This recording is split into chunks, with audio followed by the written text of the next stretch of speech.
दूसरा कुरिन्थियों 5:7 में कि हम देखी हुई बातों पर नहीं पर हाँ अनदेखी बातों पर, देखिए ध्यान से सुनिए, हम देखी हुई बातों पर नहीं, या ऐसा कहा जाता है दूसरा कुरिन्थियों 5:7 में कि हम रूप को देखकर नहीं पर विश्वास से चलते हैं, पर विश्वास से चलते हैं, विश्वास से चलते, यहाँ संघर्ष को देखकर नहीं पर विश्वास से चलते हैं। इब्रानियों 11:6 में क्या लिखा?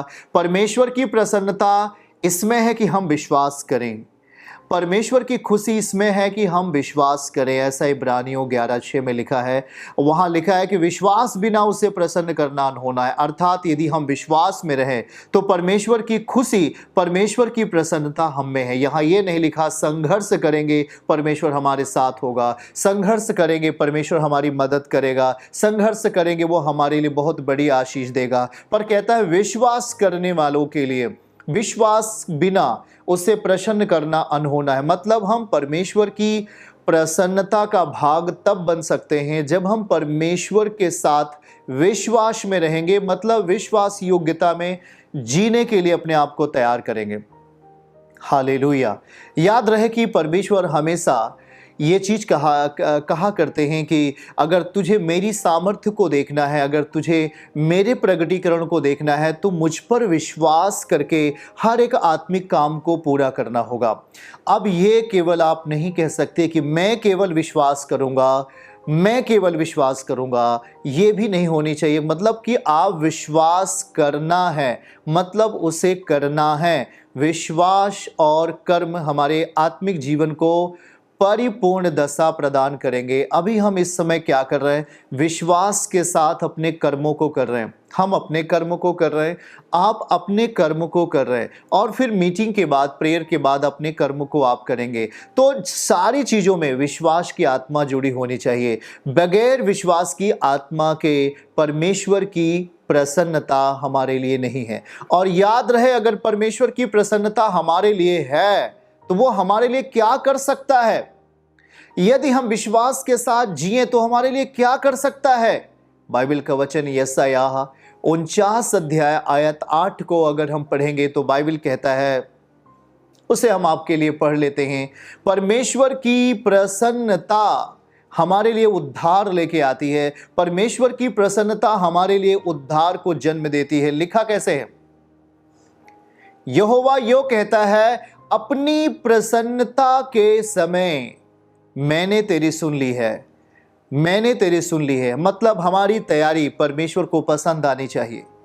हमारी तैयारी जो विश्वास के साथ है, हमारी तैयारी संघर्ष के साथ है, ये परमेश्वर को अच्छा नहीं है। अगर आप वहां पर आप संघर्ष का रूप देंगे, संघर्ष का नाम देंगे, परमेश्वर खुश नहीं होंगे। लेकिन अगर आप कहेंगे कि हमारा जीवन शैली, हमारी कार्य शैली, हमारे जीवन के कर्म विश्वास के संग हैं, तब यहां पर यह वचन पूरा होगा कि मैं अपनी प्रसन्नता के समय मैंने तेरी सुन ली है और उद्धार करने के दिन मैंने तेरी सहायता की है। वो हमारी सहायता करने के लिए तैयार है, वो हमारे जीवनों को आशीषित करने के लिए तैयार है, वो हमारे जीवनों को हर मुश्किल से बाहर करने के लिए तैयार है। याद रहे, यदि हम परमेश्वर के निकट हैं, हमारे लिए परमेश्वर का आत्मा हमारे जीवनों का एक मार्गदर्शक बनेगा, हमारे जीवनों के लिए वो एक शक्ति बन जाता है जब उसकी प्रसन्नता हमारे लिए दे दी जाती है। परमेश्वर की प्रसन्नता हमारे लिए, हालेलुया। देखिए, याद रहे कि जो विश्वास के रूह में चलते हैं, जो विश्वास की आत्मा में चलते हैं, उनकी जिंदगी में क्या परिस्थिति है ये मायने नहीं रखता, परंतु हर परिस्थितियों के बीच में परमेश्वर अपना प्रगटीकरण देते हैं, अपनी उपस्थिति का प्रगटीकरण। आपकी इच्छा है वह प्रकट होता है, आपकी इच्छा परमेश्वर को है, खुदावन से प्रेम करने के है, उसके वचन को जानने की है, वह प्रकट होगा। जैसे कि बाइबल का वचन कहता है, पतरस पानी पे चलने की जब इच्छा रखता है, तो याद रहे कि जब पतरस पानी पे चलने की इच्छा रखता है वहां पर, तो पतरस कहता है, प्रभु मैं आना चाहता हूं। प्रभु ने कहा, बिल्कुल तू आ जा। पर नाव में बैठे हुए और किसी शख्स ने और किसी चेले ने यह हिम्मत नहीं की कि मैं भी पानी पे चलकर, मेरा प्रभु पानी पे चलता हुआ आ रहा है, मैं भी पानी पे चलता हुआ प्रभु के पास जाऊं, किसी के अंदर ये चीजें नहीं थी, लेकिन हम देख पा रहे हैं कि पतरस विश्वास के साथ पानी में उतरता है। और वो पानी जब वो विश्वास के साथ पानी में उतरता है तो पानी चट्टान बन जाता है। आमीन, हालेलुया। मतलब वो पानी एक स्थितियों को बदल देती है। अब वो पानी पानी नहीं होता, क्योंकि हमने अनदेखी चीजों पर जो विश्वास किया कि मैं जहां पैर रख रहा हूं वो पानी नहीं हो सकता, वो चट्टान है। वो चट्टान ही है जिस पर मैं अपने पैर को रख रहा हूं। अब याद रखेंगे तो ध्यान से सुनिए। पतरस नाव से उतरा और जस्ट पानी में पैर रख दिया, और जब वो रखता है तो उसका पूरी तरीके से जैसे चट्टान पर मनुष्य चलता है वैसे ही वो चलने लगा। थोड़ी दूर जाने के बाद हम देख पाते हैं कि वो लहरों को देखता है, मतलब संसार की दुर्दशा को देख लेता है, संसार की वो परिस्थितियों को देख लेता है। ये लहरें, ये ऊंची ऊंची लहरें, जैसी वो उसके मन में ये चीज़ें आती हैं, ये बहुत गहरी होगा, ये बहुत गहरा होगा और ये बहुत बड़ी बड़ी लहरें हैं, मैं अभी कहाँ हूँ, जस्ट वो तुरंत वो डूबने लगता है। लेकिन बाइबल कहता है कि यीशु मसीह ने उसके हाथों को पकड़कर उठा लिया। प्रभु ने उसके हाथों को पकड़कर उठा लिया। आमीन बोलिए। तो वो विश्वास से चला, और विश्वास से जब चलते हैं तो हमारे लिए एक प्रतिफल होता है, हमारे लिए एक नया जीवन होता है। आमीन।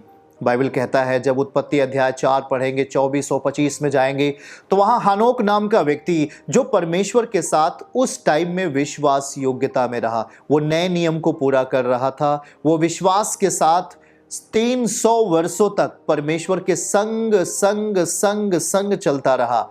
और उससे पैदा होने वाली संतान मतूसेला 969 साल का आशीर्वाद प्राप्त करता है, क्योंकि उससे जो जनरेशन आती है, उस विश्वास से पैदा होने वाला बीज एक लंबे समय तक धरती पर या नूह के वो जल प्रलय तक को भी देख लेता है। हालेलुया।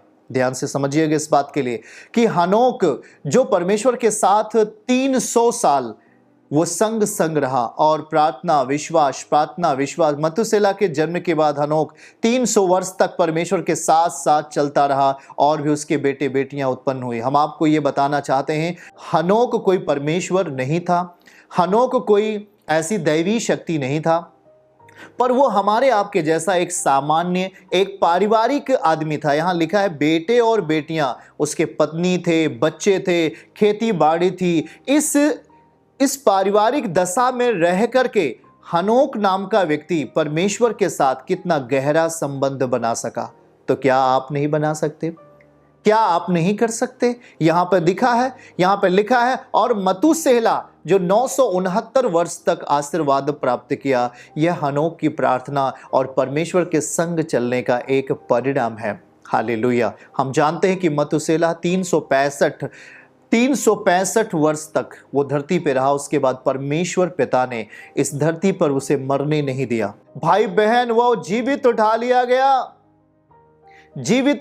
गया, हनोक जिंदा उठा लिया गया, क्योंकि उसने परमेश्वर को प्रसन्न किया। इब्रानियों अध्याय 11 वचन 5, जल्दी से हम पढ़ लेंगे। वहां पर हम ध्यान से उस पद को देखेंगे, और वहां पर वचन में लिखा है कि हनोक ने परमेश्वर को प्रसन्न किया। विश्वास ही से हनोक उठा लिया गया कि मृत्यु को ना देखे।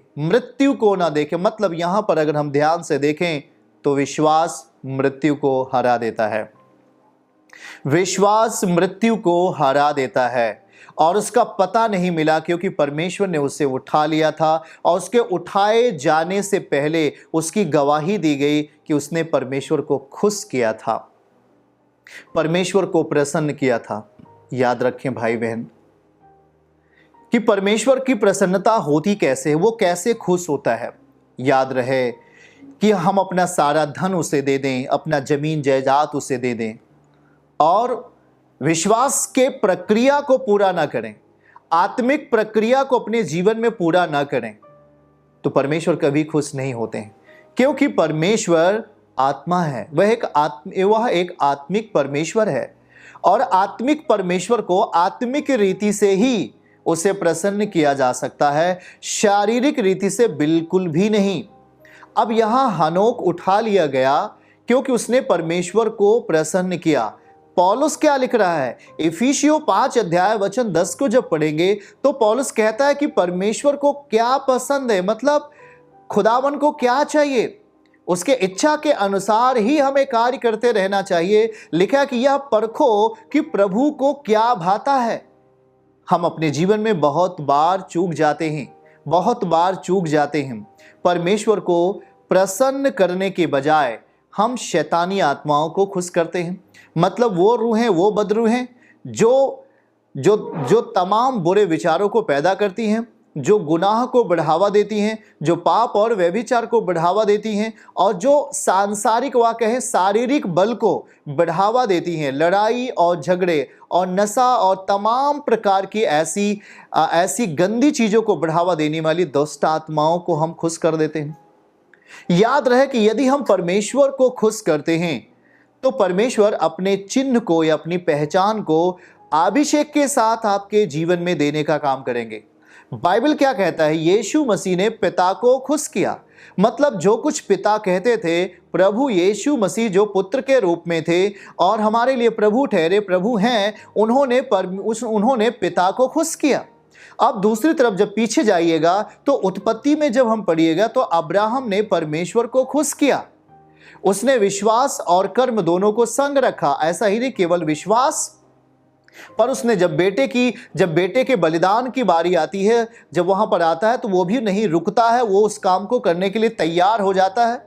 उस आत्मिक काम में कहीं भी वो रुकावट, उस आत्मिक काम में कहीं भी थोड़ा भी कसर या कमी को अब्राहम नहीं छोड़ता है। और यही कारण है वो अब्राहम बना, अब्राहम मूल पिता बना। हालेलुया। और याद रहे कि वो शर्मिंदगी उसके जीवन में नहीं रही, वो शर्मिंदगी नहीं रही। और काफ़ी समय के बाद जब संतानें आती हैं, संतान आता है, वो आशीर्वादित होता है और घर की वह एक मुख्य प्रसन्नता थी और आने वाली पीढ़ियों के लिए वो सबसे बड़ी प्रसन्नता थी। हालेलुया। चर्च की सभी प्रार्थनाओं को और परमेश्वर के दास के द्वारा टीचिंग सुनने के लिए और अपडेट्स को जानने के लिए हमारे इस चैनल को सब्सक्राइब करें और साथ में बेल आइकन को जरूर दबाएं ताकि जब भी लाइव प्रार्थना हो तो सबसे पहले आप देख सकें।